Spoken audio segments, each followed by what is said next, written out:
Karena ini kan masih banyak masyarakat yang belum mengetahuinya.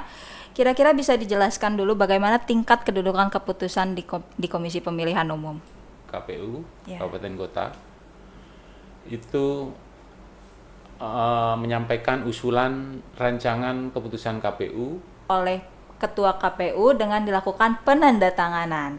Yang nantinya setelah keputusan itu ditetapkan oleh Ketua KPU, dibuatkan salinannya dan diunggah ke JDIH. hukum yang sifatnya peraturan kebijakan seperti pedoman teknis, petunjuk teknis, dan standar operasional prosedur SOP.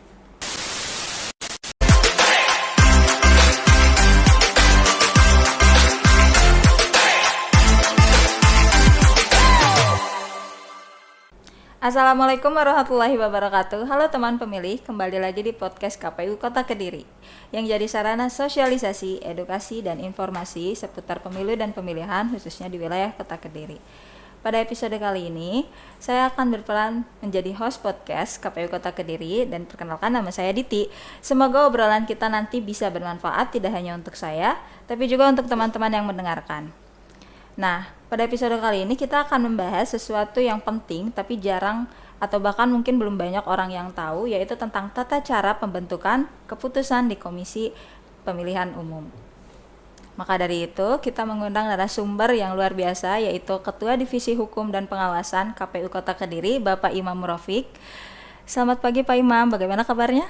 Baik. Pak Imam, pada episode kali ini kita akan membahas tentang tata cara pembentukan keputusan di lingkungan Komisi Pemilihan Umum. Karena ini kan masih banyak masyarakat yang belum mengetahuinya. Kira-kira bisa dijelaskan dulu bagaimana tingkat kedudukan keputusan di Komisi Pemilihan Umum. Keputusan di lingkungan Komisi Pemilihan Umum itu meliputi untuk tingkat KPU RI, yaitu keputusan KPU, kemudian keputusan Sekretaris Jenderal KPU, keputusan KPU Provinsi, keputusan Sekretaris KPU Provinsi, kemudian di tingkat Kabupaten Kota, keputusan KPU Kabupaten Kota, dan keputusan Sekretaris KPU Kabupaten Kota. Ya. Okay. Nah, untuk itu kan tadi jenis tingkat kedudukan keputusan di lingkungan KPU. Sementara untuk alur pembentukan keputusannya sendiri itu kira-kira seperti apa, Pak? Ya, alur pembentukan keputusan KPU dimulai dari pengusulan, penyusunan, kemudian penetapan, lalu pembuatan salinan keputusan, dan selanjutnya adalah pengunggahan dan penyebarluasan. Oh, oke. Jadi alurnya itu dimulai dari pengusulan dulu ya, Pak ya. Kalau pada tahap pengusulan itu bisa dijelaskan lebih rinci, Pak, seperti apa prosesnya? Prosesnya pengusul bisa dari pihak terkait, misalnya bisa anggota KPU, bisa sekretaris atau staf KPU Kabupaten Kota, itu menyampaikan usulan rancangan keputusan KPU atau keputusan sekretaris KPU kepada subbag penyusun. Pengusulan ini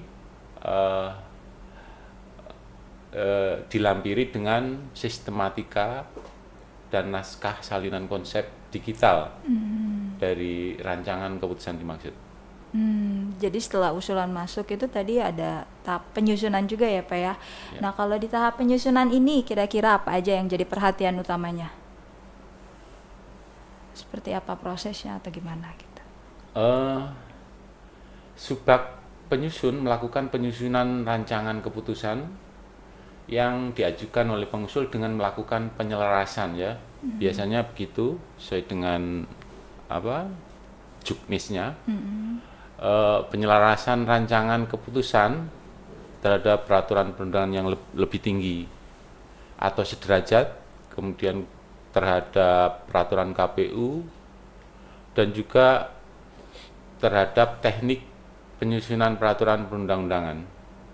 Dalam menyusun rancangan keputusan ini bisa dilakukan pembahasan dengan dihadiri oleh anggota KPU Kabupaten Kota, sekretaris KPU Kabupaten Kota, kemudian pengusul, subbagian terkait dengan materi muatan rancangan keputusan dan atau perancangan peraturan perundang-undangan.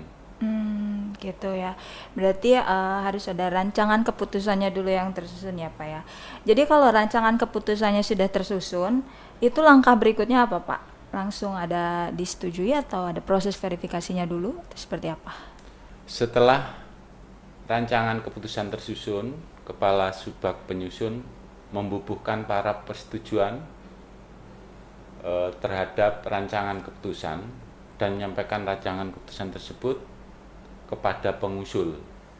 Kemudian pengusul membubuhkan para persetujuan kepada ketua perihal keputusan KPU dan juga sekretaris untuk keputusan sekretaris. Penetapan keputusan KPU dilakukan oleh ketua KPU dengan membubuhkan tanda tangan menggunakan tinta berwarna biru atau ungu setelah dilakukan para koordinasi oleh anggota KPU Kabupaten Kota, terutama yang terkait. Begitupun juga dengan sekretaris KPU menandatangani keputusan sekretaris KPU Kabupaten Kota dengan membubuhkan tanda tangan warna tinta berwarna biru atau ungu. Berarti setelah itu keputusan sudah ditetapkan ya Pak ya? Iya. Nah, kalau misalnya keputusan sudah ditetapkan, itu langkah selanjutnya gimana Pak? Pasti teman-teman yang nonton penasaran. Pengusul menyampaikan keputusan yang telah ditetapkan kepada Subbag Penyusun untuk dibuatkan salinan. Kemudian salinan tersebut diunggah melalui laman jaringan kode komunikasi dan informasi hukum JDIH. Nah, itu kan tadi penjelasan soal alurnya ya Pak ya, bagaimana keputusan ditetapkan. Tapi sepertinya teman-teman pemilih ini masih belum kebayang nih Pak, contohnya di lapangan seperti apa. Bisa tolong dijelaskan nggak Pak, kalau contoh realnya gitu di lapangan itu seperti apa? Ya, jadi misalnya keputusan tentang penetapan daftar pemilih tetap. Dalam hal ini pengusulnya adalah subbagian Rendatin. Jadi subbagian Rendatin ini menyampaikan usulan rancangan keputusan ketua tentang penetapan DPT kepada subbagian hukum yang dalam ini berperan sebagai penyusun.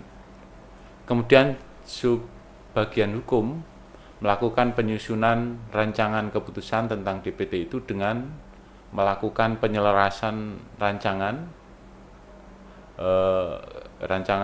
keputusan terhadap peraturan perundang-undangan yang lebih tinggi atau sederajat. Kalau rancangan keputusan ini sudah tersusun, biasanya kita sebut dengan draft ya. Kepala Subbag Hukum membubuhkan para persetujuan kepada draft tersebut. Kemudian Kasubag Hukum menyampaikan draft ke Kasubag Rendatin. Nah, setelah itu Subbag Rendatin menyampaikan kepada sekretaris untuk diberikan paraf dan selanjutnya menyampaikan kepada anggota untuk diberikan paraf juga anggota komisioner yang lain ya. Setelah itu Subbag Rendatin menyampaikan draft yang sudah diparaf tadi kepada ketua KPU menetapkan keputusan dengan memberikan tanda tangan dengan tinta biru atau ungu. Langkah terakhir, Subbag Rendatin menyampaikan keputusan yang telah ditetapkan oleh ketua kepada Subbag Hukum untuk dibuatkan salinan untuk kemudian salinan ini dipublikasikan melalui JDIH. Nah begitu ya teman-teman pemilih. Terima kasih untuk Bapak Imam Murofik untuk penjelasannya yang lengkap dan mudah dipahami. Jadi sekarang kita tahu kalau tata cara pembentukan keputusan di lingkungan KPU itu melalui tahapan yang sistematis dan terstruktur. Dimulai dari tahap pengusulan yang dilakukan oleh subbag terkait, lalu penyusunan rancangan keputusannya yang dilakukan oleh subbag hukum, lalu dari rancangan keputusan itu diparaf oleh sekretaris dan anggota KPU, yang setelahnya akan ditetapkan oleh Ketua KPU dengan dilakukan penandatanganan. Yang nantinya setelah keputusan itu ditetapkan oleh Ketua KPU, dibuatkan salinannya dan diunggah ke JDIH untuk disebarluaskan nantinya ke publik. Nah, Pak Imam mungkin ada closing statement untuk teman-teman pemilih yang ada di rumah? Ya, jadi Komisi Pemilihan Umum sebagai penyelenggara pemilihan itu juga diberi kewenangan oleh Undang-Undang Pemilu, Undang-Undang Nomor 7 Tahun 2017, terutama pasal 13, pasal 61 dan juga pasal 65 untuk membentuk produk hukum dalam peraturan KPU yang sifatnya pengaturan, kemudian keputusan KPU yang bersifat penetapan seperti yang kita bahas pada podcast kita ini, dan juga beberapa model hukum yang sifatnya peraturan kebijakan seperti pedoman teknis, petunjuk teknis, dan standar operasional prosedur SOP. Podcast tentang hukum pemilihan, tentang tata cara pembentukan keputusan KPU di tingkat kabupaten kota kali ini, kami harap bisa memberikan manfaat kepada masyarakat, terutama dalam kapasitasnya sebagai pemilih, yang untuk menjadi lebih cerdas dan berkualitas untuk pemilihan yang akan datang. Terima kasih Pak Imam untuk closing statement-nya. Semoga informasi tadi bisa menambah wawasan kita semua.